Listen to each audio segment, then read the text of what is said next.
Welcome back to the CIVDIV.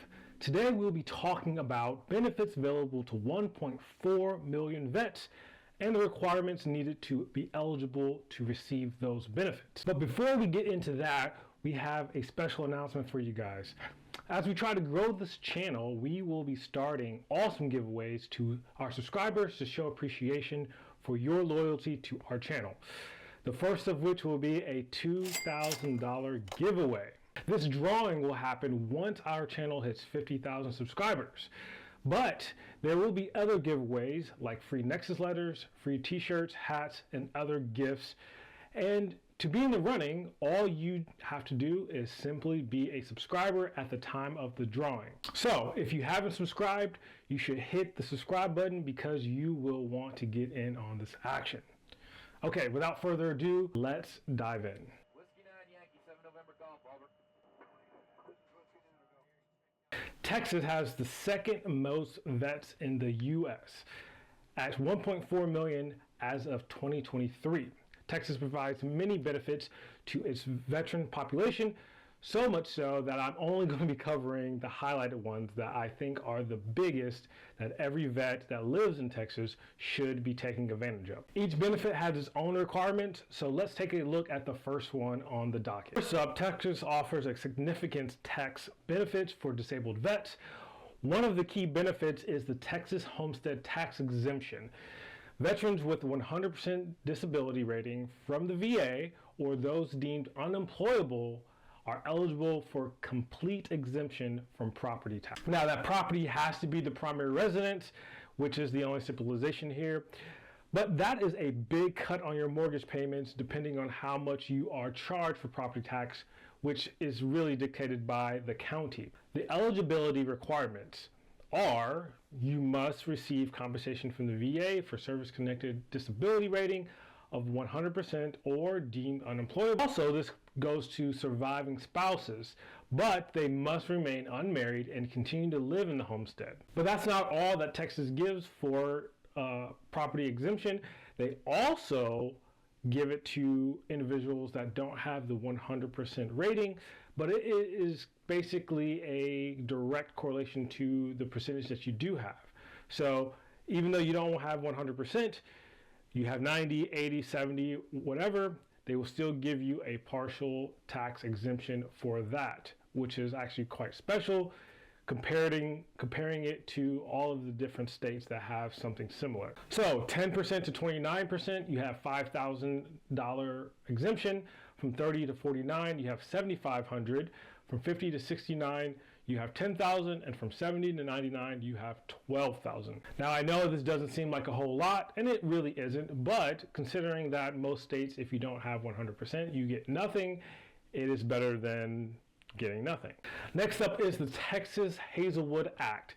It provides up to 150 credit hours of tuition exemption at public institutions for veterans, their spouses, and dependents. So to qualify for that, you must have a designated Texas home as your home of record at the time of entry in the U.S. Armed Forces, or enter the U.S. Armed Forces from Texas, or be a Texas resident. You must have received an honorable discharge. You must have served at least 181 days on active duty, must currently reside in Texas, and must not have federal veteran education benefits exceeding the value of a Hazelwood benefit. So basically what that is saying is you're going to use this after you have already exhausted your GI Bill or your Montgomery or things like that.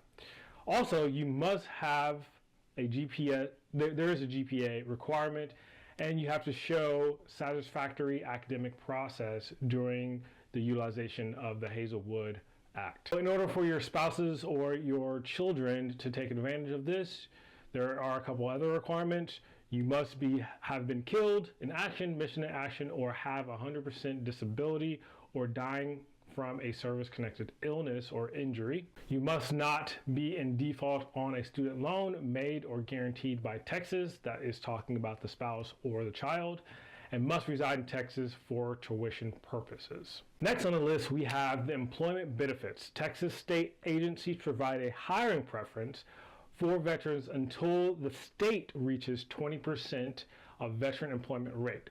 So that means out of all the employees in the whole state, 20% have to be veterans, which last time I checked, they're around 10% currently. So this means at the state level, they are honoring that 5 and 10 point preference for hiring.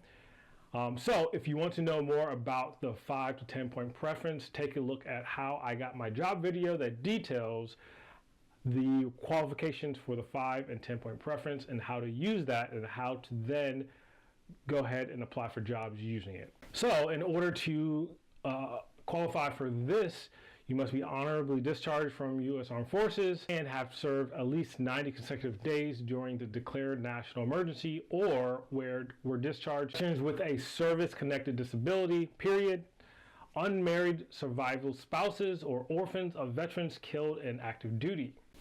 Now, I personally thought this one was pretty interesting, especially there's a lot of states that do this next one, but you know, I read on Reddit a lot about military personnel getting out with no plan. Just understand that a lot of states have programs just like this, and that's the Texas Veterans Commission. They also offer on-the-job training programs helping vets learn new skills while earning a wage. So it's a technical school, but then you get paid kind of as an apprentice while doing specific technical learning. The requirements for that is must be a veteran not already qualified for position being trained for. So if you're going for welding, you can't already have welding certs just to get kind of a more experience, more OJT on the job training.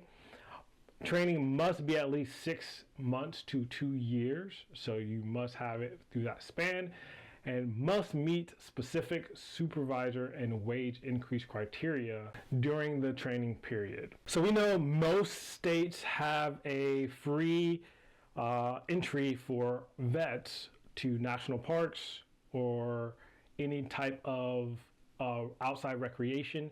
So you are available to get tickets or passes for free as a disabled vet or a vet, period. But Texas also has the free hunting and fishing license. So unlike California, it is 100% free, and the requirements really are you just have to have 50% disability or more, or if you don't have that, you can have a loss or use of a foot or a leg. Additionally, the Parkland Disability Veterans Passport offers free entry into all Texas state parks for veterans with at least 60% disability rating. So just know that, you know, as you get up in disability ratings, most of things outside or strict to Texas outside recreation is going to be free for you. Okay, those are the main disabled vet benefits for Texas. So as I said in the beginning, there are so many more, and I advise you to take a look at the Texas VA webpage to peruse through all of them, because there was too many for me to really highlight, or this video will be literally an hour long.